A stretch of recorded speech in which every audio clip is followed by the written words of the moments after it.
આવે છે સ્વાધ્યાય નંબર 4.4 બરાબર એમાં એક્ઝામ્પલ 1 શું કહે છે એક્ઝામ્પલ 1 આપેલ પરિસ્થિતિ મુજબ સમીકરણ રચી તેને ઉકેલો અને અજ્ઞાત સંખ્યા શોધો શું કહે છે તો કે તમને એક પરિસ્થિતિ આપેલી છે બરાબર એના ઉપરથી તમારે શું કરવાનું છે પહેલા તો સમીકરણની રચના કરવાની છે ये તમે સ્વાધ્યાય નંબર 4.1 માં શીખી ગયા છો બરાબર કે તમને કોઈ એક સંખ્યા અથવા વિધાન આપેલું હોય તો એના ઉપરથી સમીકરણ કેવી રીતે બનાવી શકાય અને શું કહે છે તેને ઉકેલવાનું છે અને અજ્ઞાત સંખ્યા એટલે કે x ચલ જે હોય એ બરાબર સમીકરણમાં જે ચલ હોય એ આપણે શોધવાનો છે તો એમાં પ્રથમ શું કહે છે સંખ્યાના 8 ગણામાં 4 ઉમેરતા 8 મળે છે તો તમને આ જે વિધાન આપેલું છે એના ઉપરથી આપણે સમીકરણ મેળવશું પછી એમાં જે ચલ હશે એનું મૂલ્ય આપણે શોધશું બરાબર તો પહેલો દાખલો જોવો જોઈએ શું કહે છે કે કોઈ એક સંખ્યા છે હવે એ સંખ્યાના 8 ગણામાં 4 ઉમેરતા આપણને જવાબ શું મળે છે 4 મળે છે તો શું લખશું ધારો કે તે સંખ્યા x છે બરોબર હવે શું કરશું એ સંખ્યાના 8 ગણામાં તે સંખ્યાના 8 ગણા કેટલા થાય 8x થાય તે સંખ્યાના 8 ગણા એટલે કે 8x થાય તે સંખ્યાના 8 ગણામાં 4 ઉમેરતા तो મળતા પરિણામમાં 4 ઉમેરતા આગળ અહીં લખવું પડે મળતા પરિણામમાં તો તમને પરિણામ શું મળ્યું 8x એમાં 4 ઉમેરો એટલે કે 8x 4 થાય બરોબર અને તેનો જવાબ તમને શું મળે છે 8 અને તેના બરાબર 8 મળે કેટલા મળે 8 તો શું થઈ જશે તેથી 8x 4 બરાબર 8 શું કીધું હતું કે કોઈ એક સંખ્યા છે એના 8 ગણા એટલે કે 8x થાય એમાં 4 ઉમેરો તો 8x માં 4 ઉમેરો એટલે કે 8x 4 થાય તો એનો જવાબ શું મળે છે 8 એટલે કે સમીકરણ શું મળ્યું 8x 4 બરાબર 8 હવે શું કહે છે તો કે આ સમીકરણ તો આપણે બનાવી લીધું હવે એમાં જે અજ્ઞાત સંખ્યા એટલે કે જે ચલ હોય શું હોય જે ચલ હોય એની આપણે કિંમત મેળવવાની છે તો શું કરશું પહેલા તો કે આપણી પાસે બે રીત છે કોઈ પણ સમીકરણ હોય એને ઉકેલવાની બે રીત છે કઈ બે રીત તો કે પ્રથમ રીત શું તો કે આ જે સંખ્યા છે ડાબી બાજુ 8x 4 બરાબર એમાંથી શું કરી દેશું આપણે 4 ને બાદ કરશું એટલે કે બંને બાજુથી 4 ને બાદ કરશું બરાબર એ એક રીત બીજી રીત કઈ કે જે સંખ્યા હોય એનું સ્થાનાંતર કરશું હવે આ જે સંખ્યા છે એ પ્લસ માં છે આ જે સંખ્યા છે એની આગળ નિશાની કેવી છે પ્લસ માં જમણી બાજુ જશે તો કેવી શું થશે નિશાની એની માઈનસ તો આપણે હવે જે દાખલા ગણશું એ સ્થાનાંતરની રીતે ગણશું એટલે શું સાવ સહેલો અને નાનો દાખલો થઈ જાય તેથી 8x બરાબર શું થશે તો કે 4 વત્તા છે જમણી બાજુ જાય એટલે કે ઓછા થાય તો 8 ઓછા 4 તમારે અહીં કૌંસમાં લખવું પડે શું તમે કર્યું તો કે 4 ને જમણી બાજુ લઈ જતા 4 ને જમણી બાજુ એટલે કે જબા લઈ જતા બરાબર 4 ને આપણે શું કર્યું જમણી બાજુ લઈ ગયા તેથી 8x 8 ઓછા 4 કરો તો કેટલા થાય 8 ઓછા 4 કરો તો કેટલા થાય 2 સોરી 8 ઓછા 4 કરો તો કેટલા થાય 4 8 ઓછા 4 કરો તો કેટલા થાય 4 હવે શું કરશું તો કે 8 અને x એકબીજાના ગુણાકારમાં છે 8 અને x ગુણાકારમાં છે તો મારે x ની કિંમત જોતી હોય તો શું કરવું પડે 8 ને જમણી બાજુ જવો પડે તો 8 જમણી બાજુ જશે તો ક્યાં જશે અહીંયા ગુણાકારમાં છે એટલે ભાગાકારમાં જશે તો કે x બરાબર 4 ના છેદમાં 8 તો x બરાબર 4 ભાગ્યા 8 કરો તો છેદ ઉડાડો ધીમે તો જવાબ શું આવશે 1/2. તો આમ આપણી સંખ્યા કઈ હશે અજ્ઞાત સંખ્યા કઈ હશે x બરાબર 1/2. તેથી અજ્ઞાત સંખ્યા બરાબર કઈ થશે 1/2 થશે. આ તો એક્ઝામ્પલ 1. હવે બીજો શું કહે છે એક સંખ્યાના પંચમાંશ ભાગમાંથી કોઈ એક સંખ્યા છે એના પંચમાંશ ભાગમાંથી 4 બાદ કરતા 3 મળે. આ પરિસ્થિતિ આપેલી છે એના ઉપરથી આપણે સમીકરણ મેળવવાનું છે. તો શું કરશું પહેલા તો કે ધારો કે આગળના દાખલામાં અહીંયા x ચલ લીધો તો અહીંયા આપણે બીજો ચલ લઈએ y લઈએ. ધારો કે તે સંખ્યા y છે બરોબર. તે સંખ્યાને શું કહી દીધું આપણે y. હવે એક સંખ્યાના પંચમાંશ ભાગમાંથી એટલે કે આ જે સંખ્યા છે એનો પંચમાંશ ભાગ એટલે કે પાંચમો ભાગ. હવે તે સંખ્યાના એક પંચમાંશ ભાગ બરાબર શું થાય y ના છેદમાં 5 થાય. કોઈ પણ સંખ્યા હોય એનો પાંચમો ભાગ એટલે કે y ભાગ્યા 5. હવે y ના છેદમાં 5 ભાગમાંથી શું બાદ કરવાનું છે 4 બાદ કરતા એટલે કે મળતા પરિણામમાંથી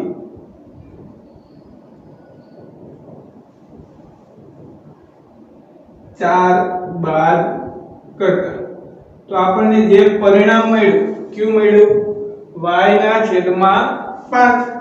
તો y ના છેદમાં 5 માંથી આપણે શું બાદ કરવાનું છે 4 અને તેનો જવાબ શું મળે છે 3. y ના છેદમાં 5 ના ભાગમાંથી 4 બાદ કરતા 3 મળે એટલે કે આ આપણું સમીકરણ થઈ ગયું. હવે શું કરશું તો કે આ જે સમીકરણ છે એમાં આપણે અજ્ઞાત સંખ્યા y શોધવાની છે. શું શોધવાનું છે y. તો શું કરશું તો કે આ પણ આપણે દાખલો સ્થાનાંતરની રીતથી ગણશું. એટલે કે -4 ડાબી બાજુ છે જમણી બાજુ જાય એટલે વત્તા થઈ જશે. તો ચાલો પહેલા એ કરીએ. બરાબર શું થઈ જશે 3 + 4. ઓછા હોય એટલે ડાબી જમણી બાજુ જાય તો શું થઈ જાય વત્તા. તો શું કર્યું કૌંસમાં એ પણ લખવાનું તો કે -4 ને જમણી બાજુ લઈ જતા. -4 ને જમણી બાજુ લઈ જતા બરાબર. તેથી y ના છેદમાં 5 3 + 4 કરો તો કેટલા થાય 7. 3 + 4 કરશો એટલે કેટલા થશે 7. હવે તમે જોશો તો ડાબી બાજુ 5 છેદમાં છે.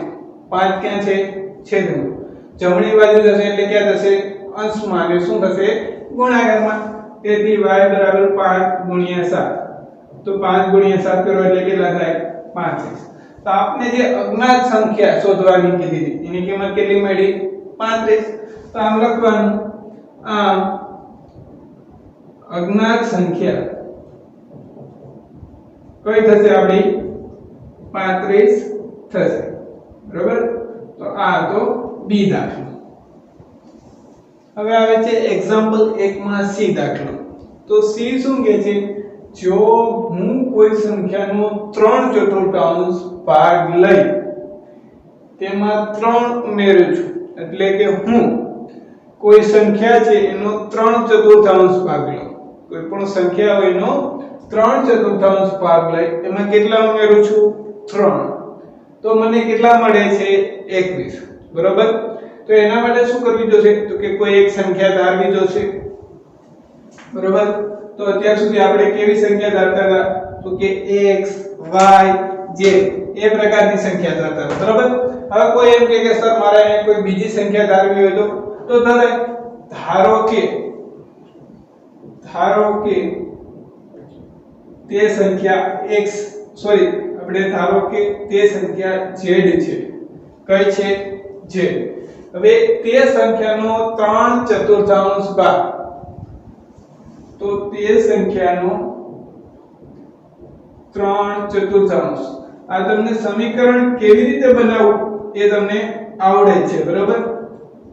તે સંખ્યાનો 3/4 ભાગ 3/4 z થાય બરોબર કારણ કે આપણે z લીધી હતી એનો 3/4 ભાગ એટલે કે 3/4 z થાય કોઈ પણ સંખ્યા હોય એનો 3/4 ભાગ લઈ તેમાં 3 ઉમેરું છું એટલે કે હવે મળતા પરિણામમાં કેટલા ઉમેરવામાં આવે છે 3 મળતા પરિણામમાં 3 ઉમેરો તો શું થાય કે 3/4 z + 3 થાય બરોબર તમને જે પરિણામ મળ્યું હતું એમાં કેટલા ઉમેરવાના છે 3 અને એનો જવાબ આવે કેટલો આવશે 21 તેથી ડાયરેક્ટ લખું છું 3/4 z + 3 બરાબર 21 જવાબ 21 મળે છે બરોબર હવે શું કરશું આ સમીકરણને આપણે ઉકેલવાનું છે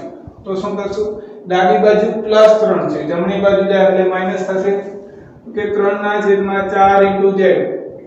બરાબર 21 - 3 શું કર્યું આપણે તો કે 3 ને ડાબી બાજુ લઈ જતા 3 ને ડાબી બાજુ લઈ જતા બરાબર તેથી શું થઈ જશે તેથી તો કે 3/4 z આ શું છે z 21 - 3 કરો એટલે કેટલા થશે 18 21 - 3 કરો એટલે કેટલા થશે 18 હવે શું કરશું તો કે 4 અહીંયા છેદમાં છે એટલે ગુણાકાર કરીએ એટલે ક્યાં જાય અંશમાં એટલે કે 3z બરાબર 18 *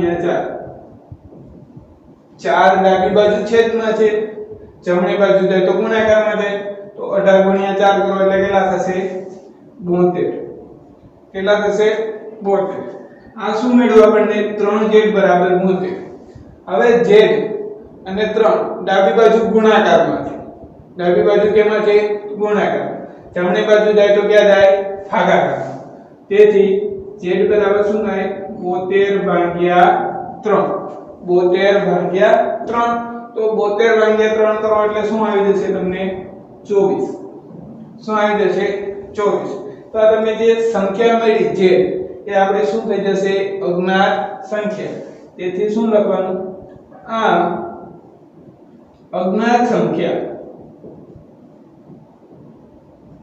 બરાબર 24 થશે અજ્ઞાત સંખ્યા કઈ મળશે આપણને 24 હવે આવે છે વિકલ્પ ડી શું કહે છે જ્યારે મેં સંખ્યાના બે ગણામાંથી કોઈ એક સંખ્યા હતી એના બે ગણામાંથી કેટલા બાદ કરવાનું કે છે 11 બાદ કર્યા તો તે પરિણામ 15 હતું તો એમાં પણ આવી જ રીતે દાખલો ગણવાનો છે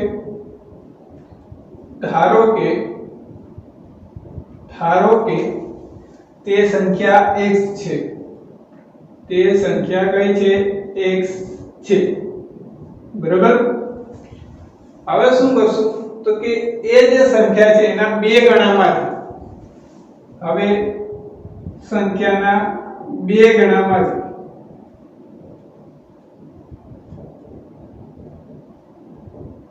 કેટલા બાદ કરવાના છે આપણે 11 બાદ કરતા 11 બાદ કરતા આપણને શું પરિણામ મળે છે તો કે એ સંખ્યા છે 2x એનામાંથી 11 બાદ કરવાના છે અને પરિણામ શું મળે છે 15 ડાયરેક્ટ લખી નાખ્યું છે 2x - 11 બરાબર 15 હવે તો આ સમીકરણ સાવ સહેલું છે -11 જમણી બાજુ જાય એટલે વત્તા થઈ જાય બરાબર તો 11 + 15 અથવા 15 + 11 શું કર્યું આપણે તો કે -11 ને જમણી બાજુ લઈ જતા -11 ને જમણી બાજુ લઈ જતા બરાબર તેથી 2x 15 + 11 કરશો એટલે કેટલા થઈ જશે 26 15 + 11 કરો એટલે કેટલા થઈ જાય 26 હવે શું કરશું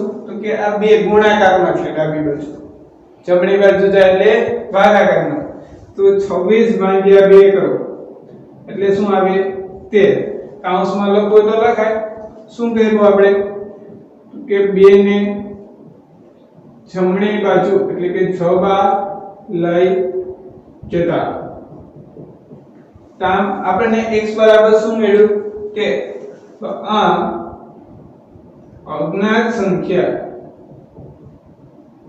કઈ છે આપણી 13 છે બરાબર। તો આ તો એક્ઝામ્પલ નંબર ડી। હવે ઈ એફ જી આના બેવા જ છે એટલે એ ત્રણેય દાખલા હોમવર્કમાં બરાબર। હવે એક્ઝામ્પલ નંબર 2 શું કહે છે નીચેના સમીકરણ ઉકેલો બરાબર। તો તમને એક વિધાન મોટું આપેલું છે તેવી જ રીતે આ બાજુ પણ વિધાન છે।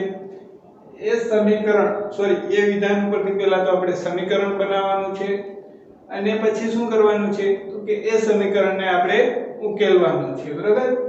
તો હવે એમાં એક્ઝામ્પલ 2 માં એ દાખલો શું કહે છે શિક્ષકે વર્ગમાં વિદ્યાર્થીઓને કહ્યું કે સૌથી વધારે ગુણ મેળવનાર સૌથી ઓછા ગુણ મેળવનાર વિદ્યાર્થીના ગુણના 2 ગણાથી 7 વધારે છે। શું શિક્ષક કીધું કે સૌથી વધારે ગુણ જે વિદ્યાર્થીએ મેળવ્યા એને સૌથી ઓછા ગુણ મેળવનાર વિદ્યાર્થીના 2 ગણાથી 7 વધારે છે।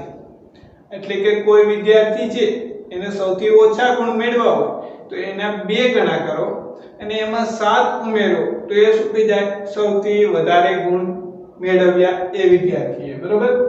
જો કુલ ગુણ 87 હોય તો સૌથી ઓછા ગુણ કેટલા થશે કુલ ગુણ એટલે કે સૌથી વધારે ગુણ જે વિદ્યાર્થી મેળવ્યા હશે એ કેટલા છે 87 તો સૌથી ઓછા ગુણ કેટલા હશે તો આ તમને જે વિધાન આપેલું છે એના ઉપરથી પહેલા આપણે શું બનાવવું જોશે સમીકરણ। તો ચાલો બનાવીએ। તો આપણને ખબર છે શું તો કે જ્યારે બે રાશિ સૌથી વધુ ગુણ અને સૌથી ઓછા ગુણ જ્યારે કોઈ પણ બે રાશિની કમ્પેરીઝન થતી હોય શું થતી હોય સરખામણી અથવા કમ્પેરીઝન થતી હોય ત્યારે શું કરીએ છીએ તો કે સૌથી જે નાની રાશિ છે એને આપણે x તરીકે ધારીએ છીએ। તો સૌથી નાની રાશિ કઈ છે સૌથી ઓછા ગુણ તો કે ધારો કે સૌથી ઓછા ગુણ x છે સૌથી ઓછા ગુણ x છે તો આપણે શોધવાનું શું છે સૌથી ઓછા ગુણ કેટલા હશે એટલે કે હવે x શોધવાનું હશે।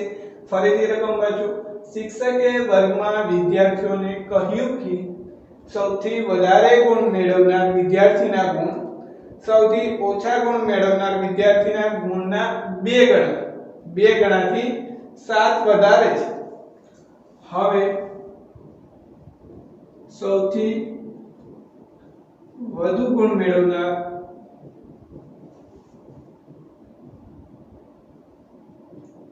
વિદ્યાર્થીના ગુણ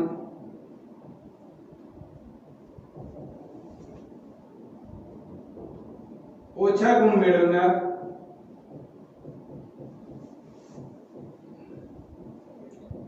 વિદ્યાર્થીના ગુણના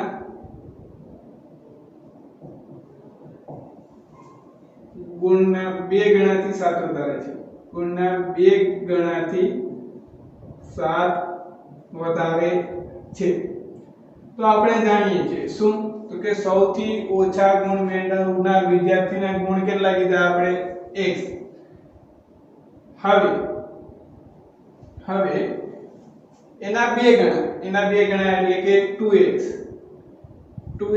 હવે એમાં કેટલા ઉમેરો 7 તો એ શું થઈ જશે સૌથી વધુ ગુણ મેળવનાર વિદ્યાર્થી બરાબર શું થઈ જશે સૌથી વધુ ગુણ મેળવનાર વિદ્યાર્થી બરાબર।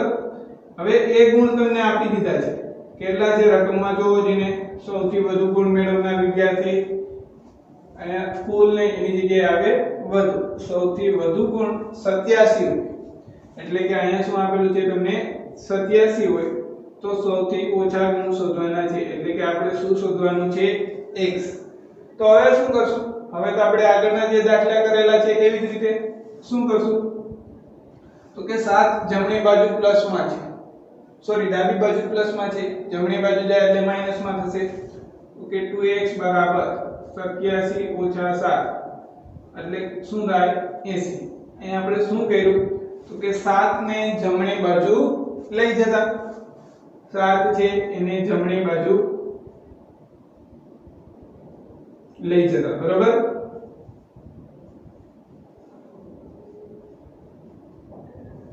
તેથી 2x બરાબર શું મળશે આપણને 80. 2x બરાબર શું મળશે 80. હવે આપણે x ની કિંમત શોધવાની છે તો બે ગુણાકારમાં છે ડાબી બાજુ જમણી બાજુ જાય એટલે ભાગાકારમાં જાય તો 80 ભાગ્યા 2 80 ભાગ્યા 2 કરો એટલે શું થશે 40 ગુણ. તો આપણું x શું થયું તો કે સૌથી ઓછા ગુણ ક્યાં હશે x. તેથી સૌથી ઓછા ગુણ કેટલા મળી જશે 40. તેથી લખવાનું તેથી આ સૌથી ઓછા ગુણ 40 હશે. સૌથી ઓછા ગુણ કેટલા હશે 40 હશે. તો આ તો એક્ઝામ્પલ b નો પહેલો દાખલો. હવે આવે છે એક્ઝામ્પલ b નો બીજો દાખલો. શું કહે છે એક સમદ્વિબાજુ બે આધાર ખૂણાના માપ સરખા છે. કોઈ એક સમદ્વિબાજુ ત્રિકોણ છે એના બે આધાર ખૂણા એટલે કે નીચેના ખૂણાના માપ સરખા છે. જો શિરોકોણનું માપ 40 અંશ હોય જો શિરોકોણનું માપ 40 અંશ છે તો ત્રિકોણના આધાર ખૂણાના માપ શું હશે. તો હું તમને ખાલી એક રફ આકૃતિ દોરીને સમજાવું છું બરોબર. આ સમદ્વિબાજુ ત્રિકોણ ABC છે. હવે તેના આધાર ખૂણા એટલે કે ખૂણો B અને ખૂણો C. ખૂણો B અને ખૂણો C એના માપ કેવા છે સરખા. અને શિરોકોણ એટલે કે જે ઉપરનો જે ખૂણો છે શિરો એટલે કે શિરોબિંદુ પાસેનો ઉપરનું જે શિરોબિંદુ છે એની પાસેનો જે ખૂણો છે એ કેટલા અંશનો છે 40 અંશનો. આ જે ખૂણો છે એ 40 અંશનો છે. તો ત્રિકોણના આધાર ખૂણાનું માપ શોધો એટલે કે આ જે ખૂણા છે એનું માપ શોધવાનું છે. હવે તમને શું આપેલું છે તો કે બે આધાર ખૂણાના માપ સરખા છે બરાબર. તો આન્સરમાં લખશું સમદ્વિબાજુ ત્રિકોણના અહીંયા વચ્ચે આગળ લખવું તો લખાય ધારો કે સમદ્વિબાજુ ત્રિકોણના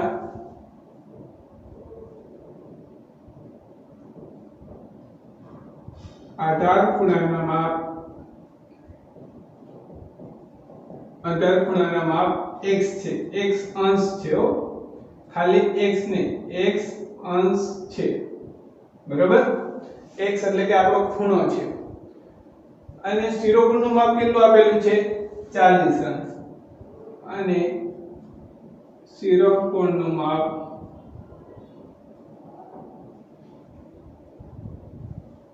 40 અંશ છે.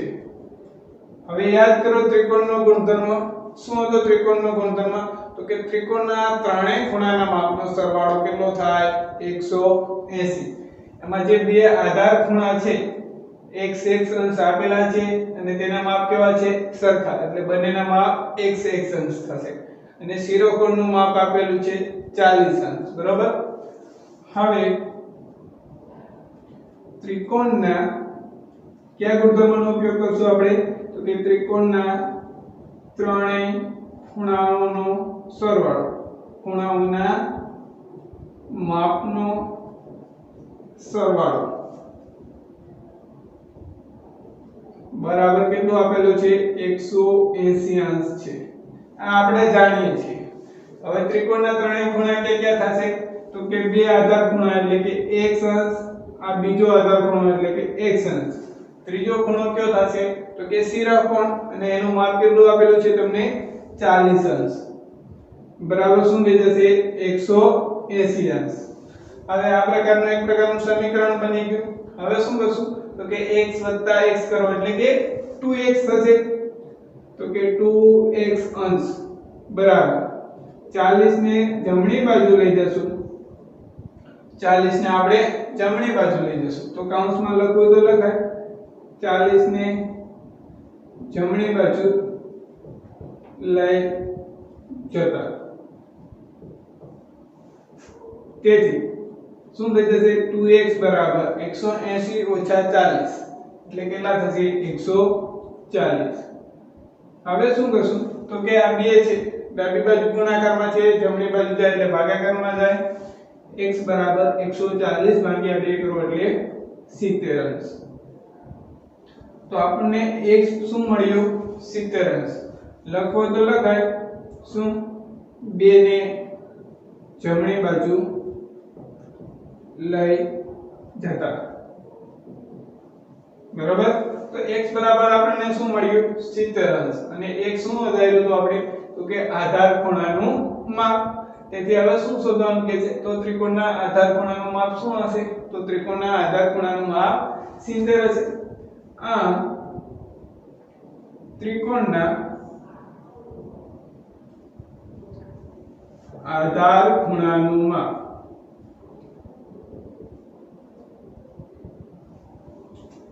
70 અંશ હશે બરાબર.